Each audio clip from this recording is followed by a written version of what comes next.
अरे अरे, क्या हुआ? हिलो नहीं, सीधे बैठो। चंपी करने से रात को नींद अच्छी आती है। मुझे भी करानी है मम्मी आपसे चंपी। ओ मेरा बच्चा, एक काम करते हैं, तू विवान की कर दे चंपी, मैं तेरी कर देती हूँ। ठीक है, चल विवान।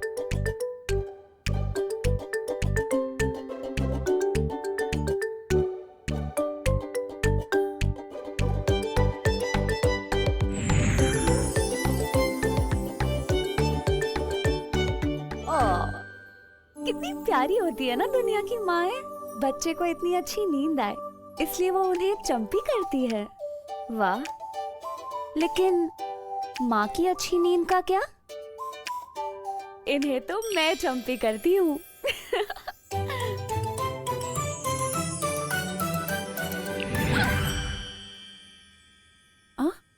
मुझे ऐसा क्यों लगा कि किसी ने मेरी चंपी कर दी? मम्मी शायद भगवान जी आपकी चंपी कर रहे हैं। आपको भी तो अच्छी नींद चाहिए ना।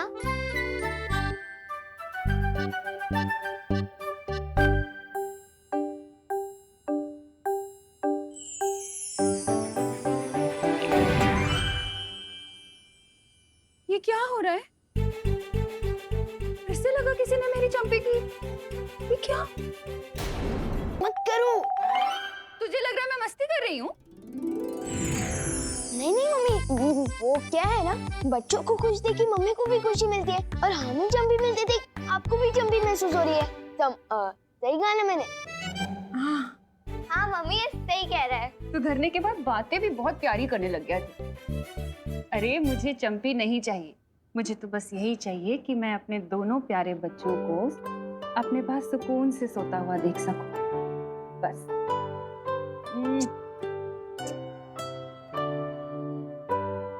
चलो चलो, चंपी हो गई ना, अब सोने का टाइम है। चलो चलो, लेट हो गए। शाबाश। मम्मी आज मैं आपके राइट साइड सोऊंगी। अरे पर राइट साइड पर तो विवान सोता है ना। कोई बात नहीं मम्मी, साइड कोई भी हो, बस मम्मी की साइड होनी चाहिए। ओ मेरा बच्चा। चल सोते हैं।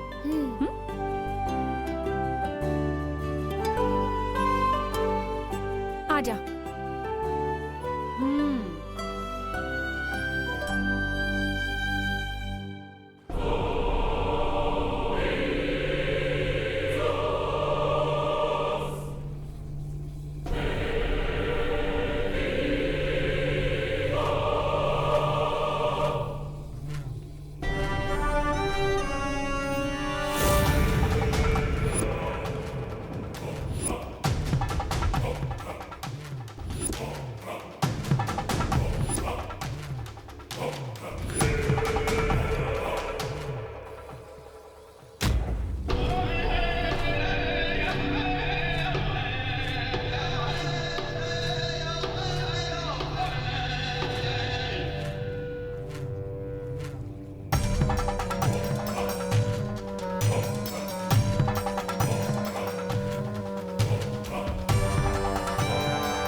संसार की सबसे पवित्र शक्ति मैं आपके चरणों में समर्पित करती हूँ। इसकी अच्छाइयों का भोग लगाइए और इसे कालवीर बनने का वरदान दीजिए।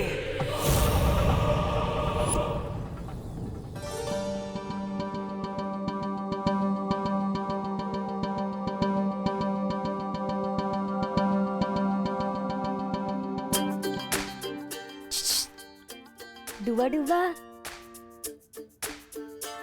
देखा पृथ्वी पे रहने के फायदे?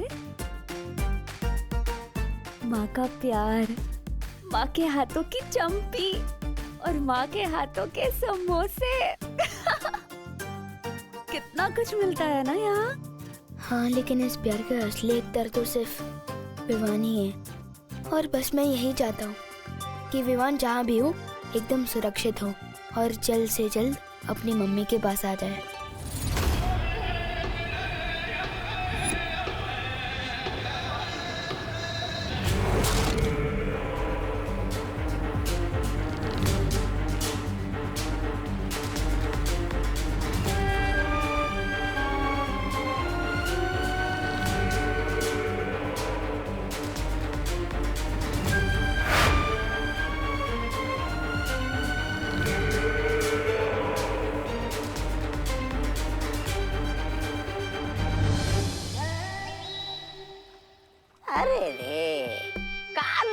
के महाराजा बनने का सपना देखने वाला भैमार बहुत ही मेहनत और बहादुरी से लड़ने के बाद आखिरकार काल लोक का नौकर बनकर रह गया।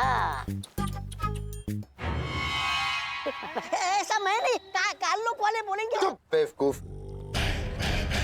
काल लोक का भय राजा तो मैं बन के रहूंगा, लेकिन सही समय आने पे। फिलहाल तो मैं काल लोक को सारी दुनिया पे राज करते हुए देखना चाहता हूँ।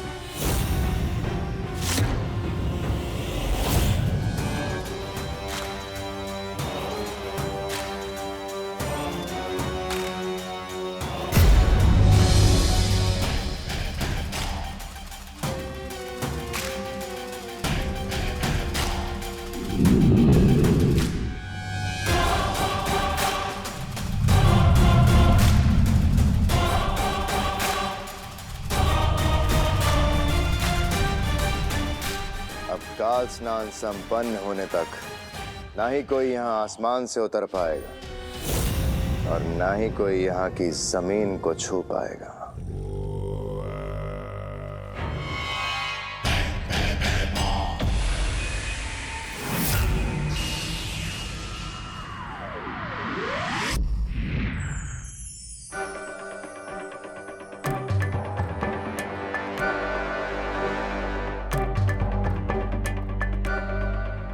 सब सो गए।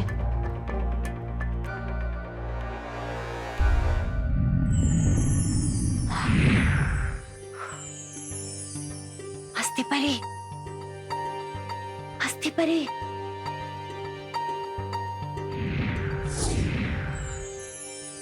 क्या हुआ ध्वनि परी? क्या हुआ?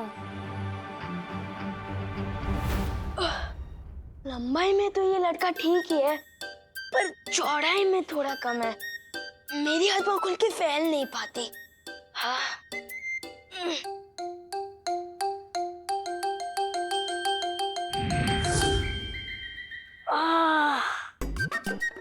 ये हुई ना बात कुछ। चाहे दुनिया घूम लो, सुकून तो अपने घर में ही मिलता है। क्या हुआ ध्वनि परी? वीरलोक में सब ठीक तो है ना? और हमारा नया बालवीर वो कैसा है? मस्ती परी, नेत्र परी नहीं रही।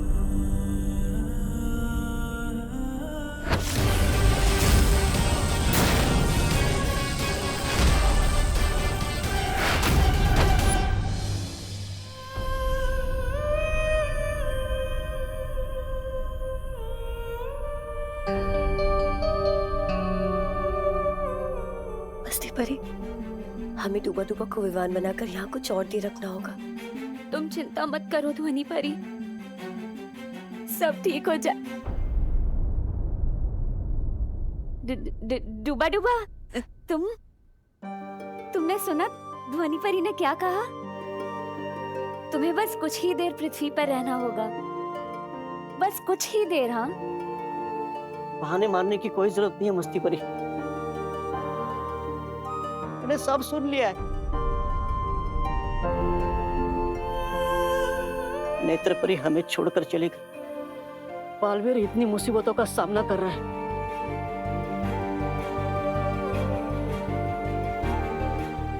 इस लड़ाई में हम सब साथ हैं। इसलिए मैं विमान बनकर तब तक रहूंगा जब तक बालवीर चाहेगा। कि मेरे रहते करुणा जी को कोई तकलीफ नहीं होगी। समझे कि नहीं समझे? समझे डूबा डूबा।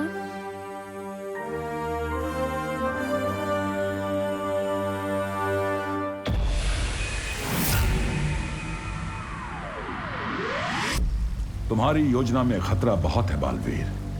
काल लोक इस समय अभेद्य होगा।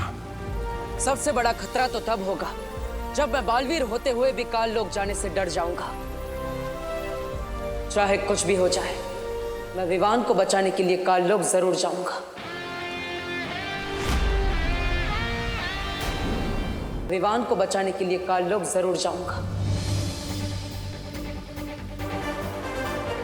माँ, मुझे आशीर्वाद दीजिए।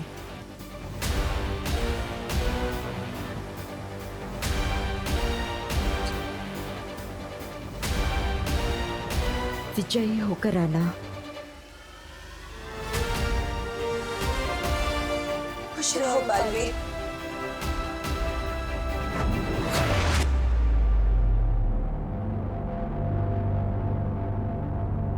कौन है?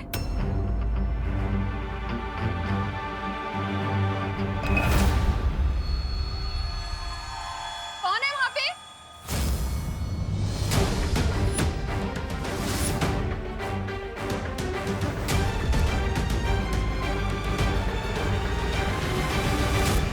विवान, क्या कर रहे तो यहाँ इतनी रात को? हाँ, तो ठीक है ना? हाँ, हाँ मम्मी, वो तो बस मुझे नींद नहीं आ रही थी।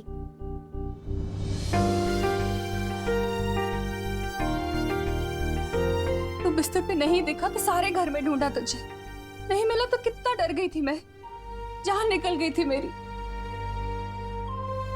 आप चिंता मत करो मम्मी, जब तक आप मेरे साथ हो मेरे साथ कुछ बुरा नहीं हो सकता। चल सोने चलते हैं।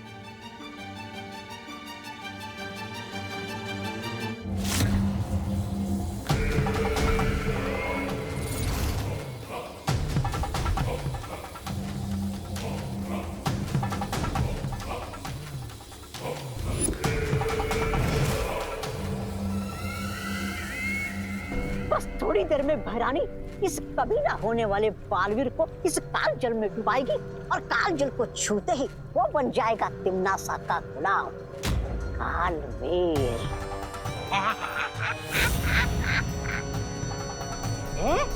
अरे ये कहते हैं मेरे दिमाग में एक जोरदार योजना आई है। कैसी योजना? कि अगर तिम्नासा के बजाय मैं फटाक से जाके विमान को काल जल में डुबा दूंगा तो मैं बन जाऊंगा इसका आका। तो भाई राजा, वैसे ये योजना आपके दिमाग में आनी चाहिए थी, लेकिन आएगी भी कैसे? उसके लिए दिमाग भी होना चाहिए ना।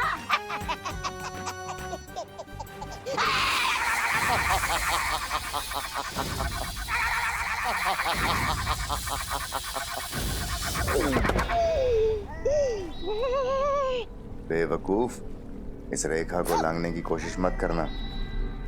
इस विधि को केवल वही अंजाम दे सकता है जिसके नियंत्रण में काल जल और काल आकाश हों, और वो नियंत्रण सिर्फ और सिर्फ तिम्नासा के पास है।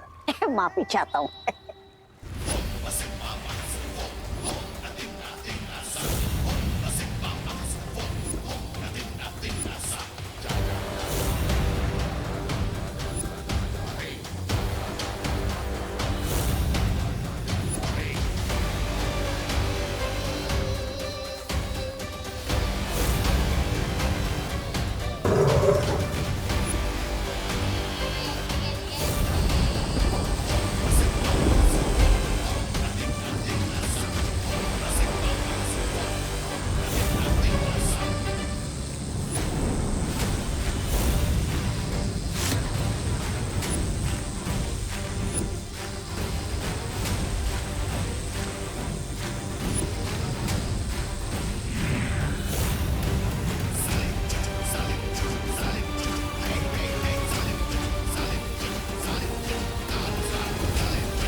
भैराजा, ओ अरे रे रे, माफी चाहता हूँ। काल लोग के कभी ना होने वाले भैराजा, आपका दिमाग है ना थोड़ा सुस्त है। ऐसा मैं नहीं, काल लोग वाले बोलेंगे। ये देखकर कि आपने आकाश और धरती का रास्ता तो बंद कर दिया, लेकिन वो बालवीर काल जल से निकल आया और बोला था पाप। बेवकूफ, इस काल जल को अगर कोई छू भी लेगा तो पता है क्या होगा? क्या होगा?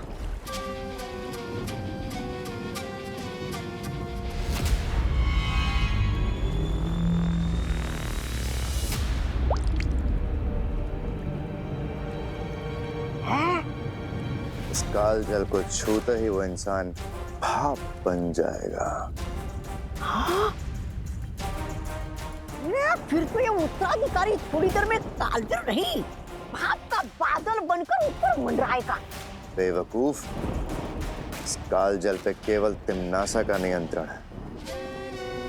जिसे भी वो इस जल में अपनी मर्जी से डालेगी उसे कुछ नहीं हो सकता। ओह अच्छा, समझ गया। भैरानी जिसे काल जल में डालेगी उसका होगा आहा, और जो खुद से काल जल में जाएगा उसका हो जाएगा स्वाहा। वाह!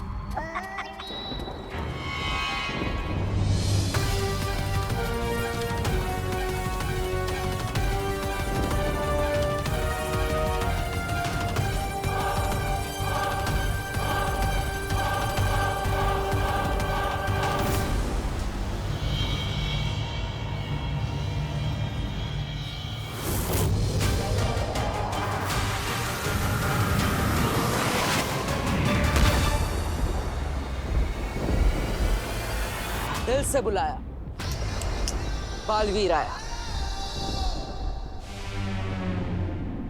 काल लोग तो पहुंच गया, अब तुरंत ही विवान को लेकर यहां से निकलना होगा।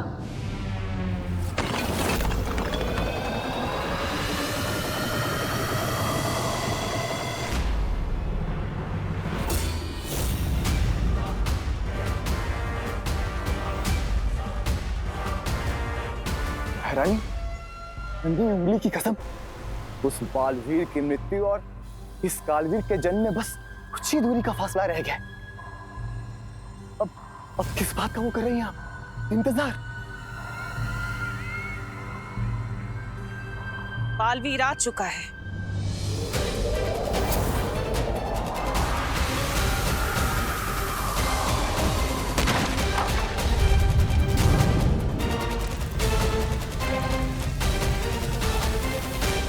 बालवीर? अरे नहीं नहीं भैरानी, मेरे रहते हुए बालवीर क्या बाल भी नहीं आ सकता यहाँ पे।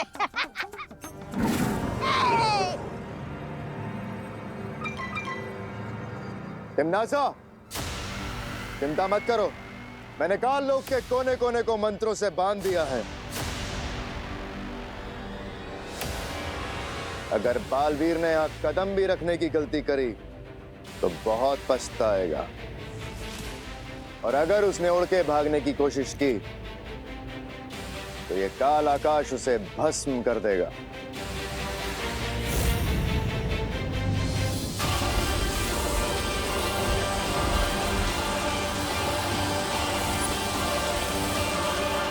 बालवीर की जो गिनती की सांसें बची हैं वो तुम्हारा काल स्नान पूरा करने तक उखड़ जाएंगी।